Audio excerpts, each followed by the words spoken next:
The views and opinions expressed on this program are those of the participants and do not reflect the views of BronxNet or the program underwriters.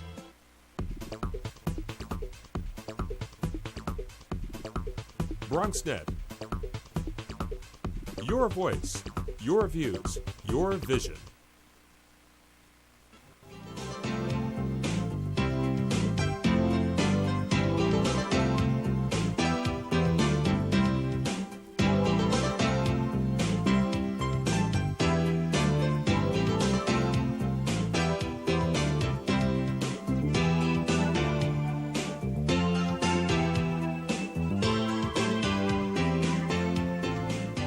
Good evening. I am Errol Schneer, Bronx Lebanon Hospital Center's Vice President of Planning, Marketing, and Public Relations, your co-host for tonight's HealthBeat television program. This is our first show of the year, and we welcome you, our many viewers, back to HealthBeat. Please continue participating in the program by calling 718-960-7241 with any questions you may have. That's 718-960-7241. And as always, we promise to do our very best to keep you medically informed and healthy by discussing the medical topics that are of interest to you, our Bronx community. Please tune in every Monday evening from 6:30 to 7 p.m.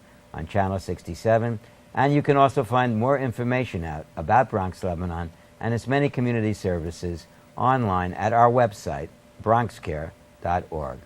Tonight, my co-host, Dr. Milton Gums, Bronx Lebanon's Vice President and Medical Director, and I will be discussing the serious flu epidemic that has impacted our community and other communities throughout the nation. Our focus tonight will be on prevention and treatment. Yes, Errol, there are currently record-breaking numbers of flu cases, and we are seeing many of the most serious situations in ERs throughout New York, including the Bronx Lebanon Hospital Center. It is essential that we inform our community to prevent, prepare, and take care of the flu. Joining us this evening is Dr. Manisha Singh, an expert in infectious diseases, including the current flu epidemic. Dr. Singh is an attending physician at Bronx Lebanon Hospital Center with extensive experience in the field. Welcome. Now, before we hear from you, Dr. Singh, let me once again encourage you, our viewers, to call in with any questions or comments you may have. The number to call is 718-960-7241. That's 718-960-7241, and please call us. Now, Dr. Singh, let me begin the program by asking you to provide our viewers with a broad overview of the flu epidemic in the Bronx, and for that matter, in the New York metropolitan area. So flu is a contagious viral infection that causes illness during this time of year. It can start at any time between late fall to winter and can sometimes be longer than other years. This time we are experiencing an increased number of cases, and it's quite widespread over the nation. Cases have been reported from all 57 counties of New York and all 5 boroughs of the city, including Bronx. It's not any worse in Bronx than at any other boroughs, but there are increased number of cases, and Bronx Lebanon Hospital is equipped to take care of these patients, both in the outpatient and inpatient setting. Right. Now, can you highlight the services that we provide at Bronx Lebanon to the community in terms of the flu itself? Yeah, there are various clinics. All the clinics have been assigned an area where they see these patients, because we are seeing every day a few patients who come with flu-like symptoms, so that other people don't get infection. So it's a separate area. There's an attempt to designate providers also who see these patients, so that there is less mixing, because it's a contagious disease. Exactly. And inpatient, in the inpatient setting, because we expect the cases to increase, and they have already increased, more beds are being available, and nursing staff and all the other infrastructure. There are arrangements being made. But in terms of assuring the public, there's enough capacity in the hospital? There is enough capacity, yeah. And if they have difficulty getting a flu vaccination, it is available for them? It is available, both in the clinics, in the ER, and I think there are going to be easy access stations in the form of a van, probably sometime next week. Okay. Dr. Singh, in terms of the flu itself, can you provide for our viewers with a general definition? How do you know? How do you begin to think you have the flu? So most people who have this infection, they present with symptoms of cough, runny nose, body aches, which can be quite severe. They can have headache, fever, or chills. It's not necessary, but most people have it. Some can have diarrhea, nausea, or vomiting as well. Do they feel like going to work? No, actually, flu can cause a lot of loss of number of days from work, from school. It can lead to being bedridden for 3 days or more. I'll ask you about that later. Okay. Tell me, this year, why is it creating such a serious problem? Is there any special reason that comes to your mind, or? Honestly, there is no way to predict how bad or how early a flu season is going to start. Last year we hardly saw any cases, and this year it has started pretty early. There are a number of factors. Flu virus is a very clever virus. It changes all the time. So maybe this is a new strain which is adapting itself to spread more rapidly and widely. I see. Yeah. Okay, so in terms of what's available to the community for flu, maybe you can repeat, particularly the vaccinations that are I think there. vaccination is the single most important thing and the single most And you can effective. still get it. You can still get it. It's a perfect time to get vaccination. It takes about 2 weeks for the body to develop immunity after getting vaccination. So flu goes on till February, March, April. There are flu cases in the summer as well. So the vaccine should be used, and people should get it till the time it expires. I'm at home tonight and I'm looking at this program. What can you tell me? What measures can I take to prevent the spread of flu?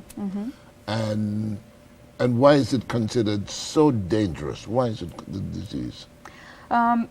It is dangerous. To people who are young and healthy, usually they have a mild illness, even though they can also have a severe illness. But in people who are more than 65 years of age, in young children less than 5 years, in pregnant women, or in people with certain conditions, it can be really severe. It can lead to respiratory failure. They can have trouble breathing. So it can be... Do they have to have another disease, or it could be a very normal person also? It could be a normal person. I consider a person who has asthma a normal person, Right. But that can lead to an increased severity of flu in that person. But a person who has no other medical problems can still get a serious illness from flu. So it should be taken seriously. And when do you begin to think of going to the emergency room?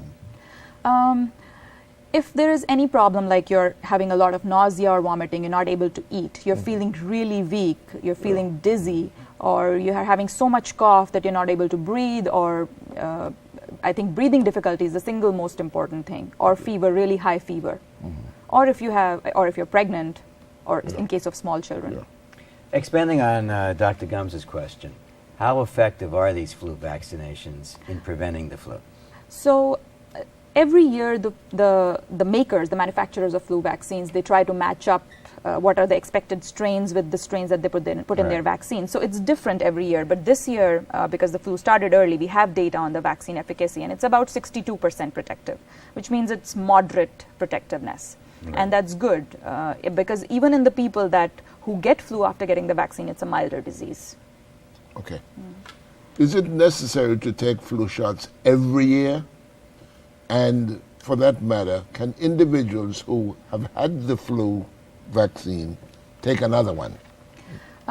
That's a question I'm getting from some patients. Yeah. I had the flu, but I'm concerned. Is it good? Should I have an extra one? If somebody got a flu vaccine this year and they are an adult, there is no additional benefit to getting a vaccine the second time. But in children less than 8 years of age, actually there is a recommendation to get 2 flu shots 4 weeks apart. But they can go to their physician and they can decide whether they need that second shot or not. Okay. Now, another question that often comes up is the side effects associated with the flu shot. Are there any? That's why he's delaying his. Are there any? Are there certain people that shouldn't be taking the flu shot? Everybody more than 6 months of age should be getting a flu shot. Good. There can be side effects, but mostly the side effects are mild. About half of people who get the flu shot get soreness in their arm. They can get maybe a day or two of not feeling well, having a slight headache or fever or stuffy nose, but that's nothing as compared to what they might have if they actually get the flu. Well, let me tell you what I hear every now and then from some people who refuse to take the flu shot. They say, every time I take the flu shot, I get the flu. Can you dispel that for some of those people, please? Because flu shot contains a killed virus. Yeah. It has no capacity to multiply in the body. And to get the flu virus needs to multiply and spread in the body. So you cannot get the flu by getting the flu shot. Would you repeat that, please? The multiplication. Yeah, etc. people who get the flu vaccine cannot get flu from the vaccine. It's not possible. They get a little irritation on the arms sometimes. They can get irritation from the chemical that's there in the vaccine, but that's about it. Yeah. Now, once an individual contracts the flu, what are the over-the-counter medications that you recommend, or what types of things should they do? Usually, if the person is otherwise healthy, doing well, they don't need to take any medications. Just rest, avoiding contact with other people, hydrating themselves is the only thing that's needed.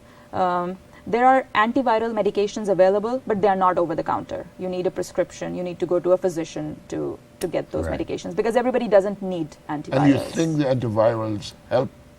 They help, yes, in certain cases, especially when they're given within 2 days of starting symptoms. Okay. They can help.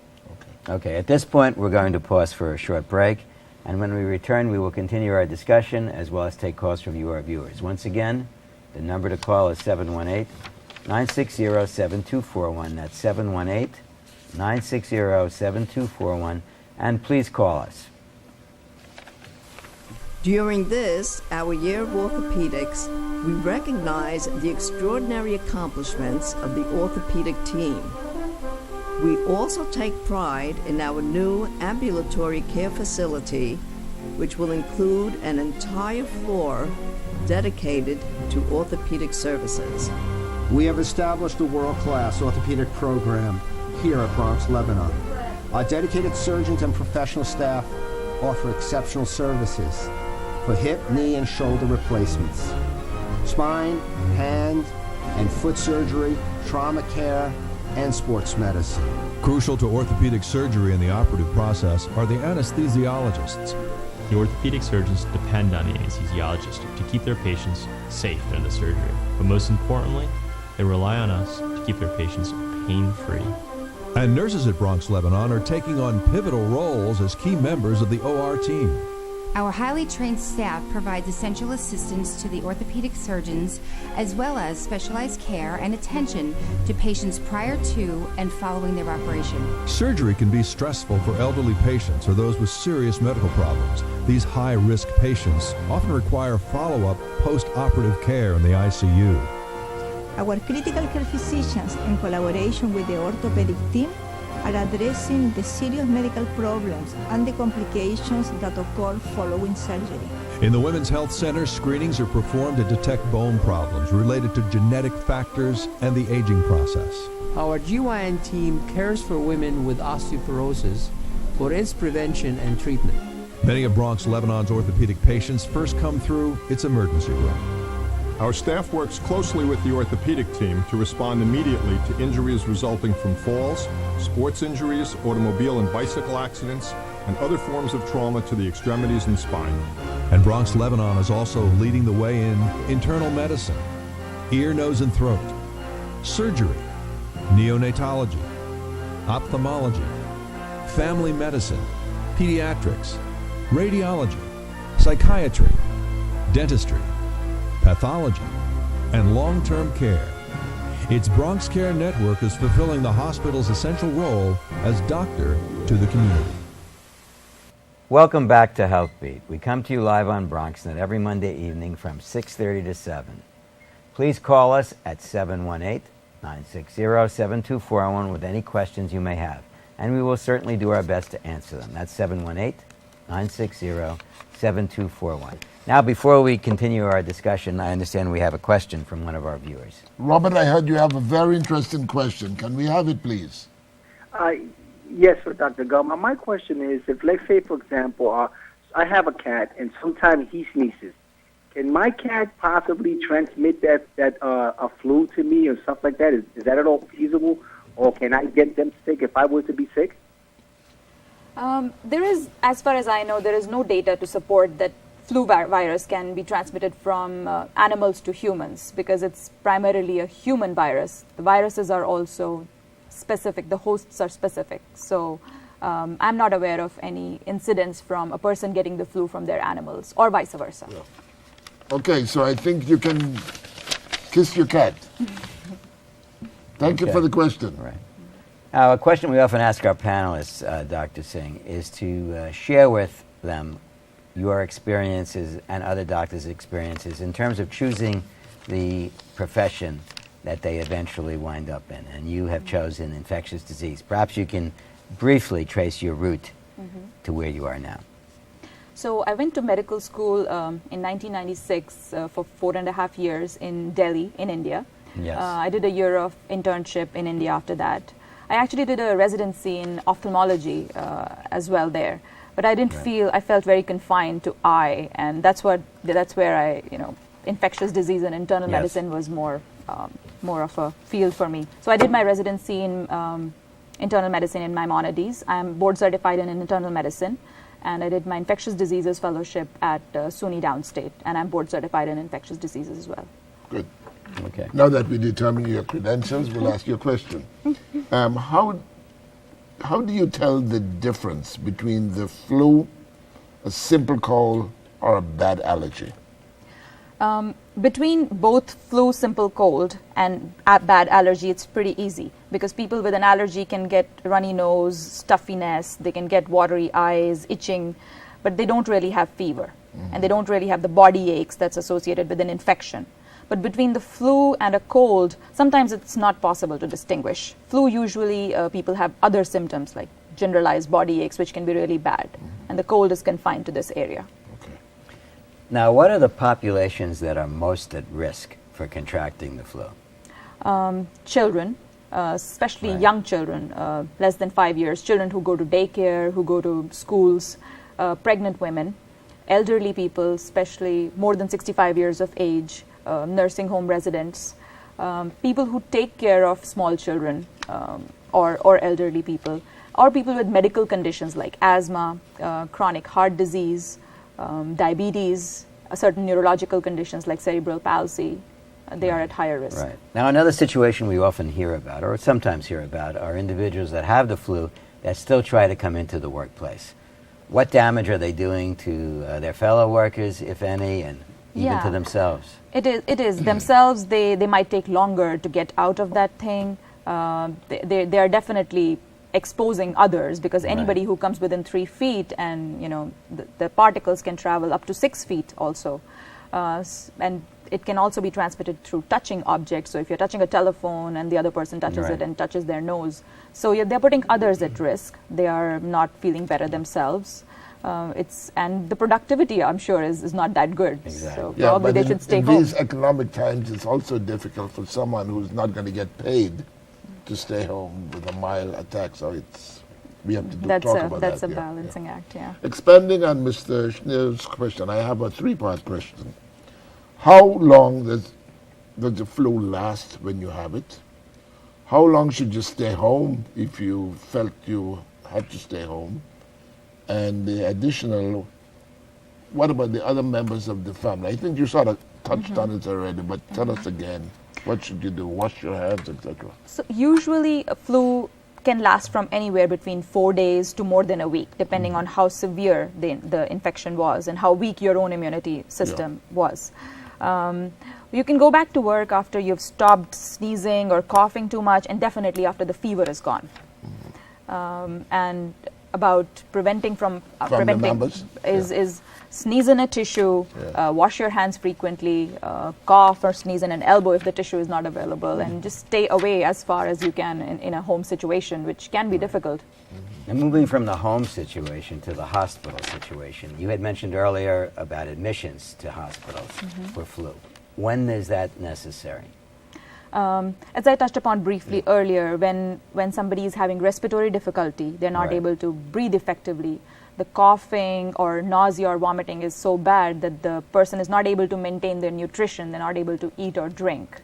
Or there can be worsening of their own medical conditions like congestive heart failure. If they feel they're dizzy, they cannot just get up, they should definitely come into the hospital. Okay. Now, this is a controversial part I'm going to ask you. What role does antibiotics have in the treatment of the flu or the respiratory symptoms that may not be the flu? I know the answer, but everybody wants antibiotics. Yeah, if we know it's the flu, and especially in a situation like today when there's a lot of cases, antibiotics just for the flu have no role, because antibiotics are treatment for bacterial infections and flu is a viral infection. Right. There can be some cases, especially in older people, who can get the flu and they are more susceptible to getting bacterial infections super added. And in those cases, antibiotics can be useful. So it can be decided on a case-to-case basis. Okay, we have a question. Courtney, you have a question for us? Yes, hi, my name is Courtney, and I was questioning, I actually missed the opportunity at work to take the free flu shot, and I was wondering if I was really in danger of catching it this season, and if it was that serious that I needed to go find an alternative place to take it, and also what were the side effects of the flu shot. Well, to answer that, she didn't take the flu shot and she wants to know. I suggest she comes. Absolutely. This is as good time as any to get the flu shot. If you did not get it, you should get it today, tomorrow, as soon as possible, because it will take 2 weeks for the immunity to develop. Where can she get it? She can come to any of the clinics. We have it available in all the clinics and the ER in Bronx Lebanon Hospital. It can be available also in pharmacies, most hospitals. Right. Okay. Yeah. I think you should get it. Great. Okay. Thank you.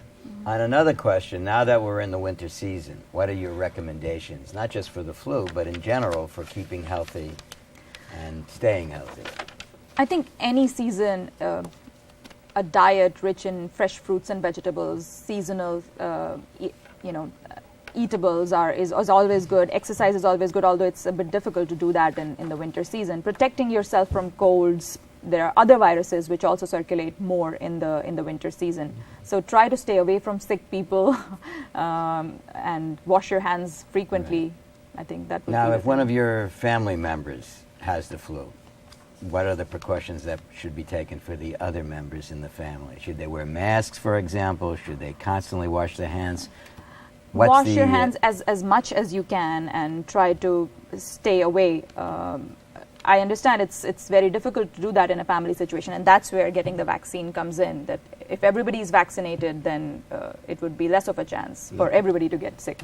Well, I think you may have to spend a little time telling us a little more about the family members, because everyone in the family tends to hurdle around the sick person, and they're coming in and out of the room. Mm-hmm. What should they do when they're touching the doorknob? It can be wiped down with a sani cloth, with an alcohol-based wipe. But if everybody is vaccinated in the household, usually, even if the other members get sick, it would be a typically milder illness. Yeah. Okay. But the windows can be open for ventilation, so that the infectious droplets can move out. All right, you're not home free yet. We have a call. Lily, you're on the air. Yes. Could you tell us the question, please? Excuse me? You have a question? Yes. I have symptoms like my body aches, I have a stuffy nose, and I have a headache. The only thing I'm not coughing or sneezing, so I'm now taking chlorotramaton and Motrin. I don't have a high fever, 99.1. Is that the flu, or? I mean, I eat everything, normal. I've had diarrhea maybe about a couple of days, 2 days, but no more. But I still have the aches. Body aches, predominantly. Body aches, right. You could definitely have the flu. You don't need to have a high fever or coughing or sneezing. Just body aches, a low-grade fever, some stuffiness. It can be a sign of the flu. Did you get your flu shot? No. When I went to get it, I was sick. Well, so the doctor wouldn't give it to me. Yeah, but you could go in a day or two when you feel a little bit better. You can get the flu shot. Do you think I'm going to get better, or is it going to get worse? No, you're going to get better. It's not going to get worse. After getting the flu shot, most... but no, she seems to be, whatever it is, it's very mild. It sounds like it's a mild illness, even if it is the flu. I eat everything. Yeah. You just need to rest and hydrate yourself. Drink plenty of fluids. Okay. Okay. Moving from her question to just one more question, what is the role of vitamins in terms of prevention? Too late. Start taking them all the time. there haven't been any randomized controlled trials to evaluate whether taking a set of or a single vitamin can prevent infection altogether. Vitamin C, people in general believe that it builds your immunity. But there are no trials, so no evidence-based. Yeah. But you certainly can't take it when you're getting symptoms. It's a good idea to. Okay, on that note, let me thank you, Dr. Singh, for joining with Dr. Gums and myself on tonight's HealthBeat television program. And most importantly, let me thank you, our viewers, for tuning in this evening. In the interim, for our viewers, if you have a question or need assistance, I encourage you to call our physician referral service by dialing 718-99-BRONX. That is 718-992-7669. Or you can refer to our website at bronxcare.org. Good night, and see you in 2 weeks when we will be discussing the role of the surgeon in our healthcare system. Good night.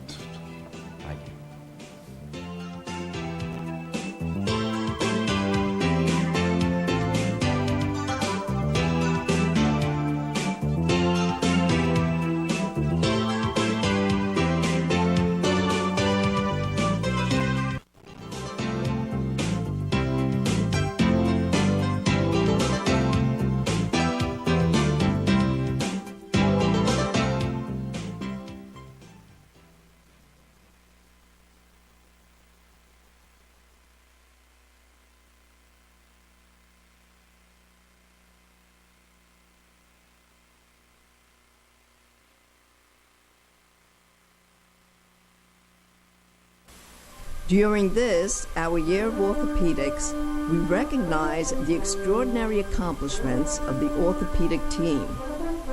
We also take pride in our new ambulatory care facility, which will include an entire floor dedicated to orthopedic services. We have established a world-class orthopedic program here at Bronx, Lebanon. Our dedicated surgeons and professional staff offer exceptional services for hip, knee, and shoulder replacements, spine, hand, and foot surgery, trauma care, and sports medicine.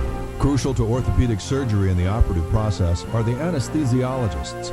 The orthopedic surgeons depend on the anesthesiologist to keep their patients safe during the surgery. But most importantly, they rely on us to keep their patients pain-free. And nurses at Bronx, Lebanon are taking on pivotal roles as key members of the OR team. Our highly trained staff provides essential assistance to the orthopedic surgeons, as well as specialized care and attention to patients prior to and following their operation. Surgery can be stressful for elderly patients or those with serious medical problems. These high-risk patients often require follow-up post-operative care in the ICU.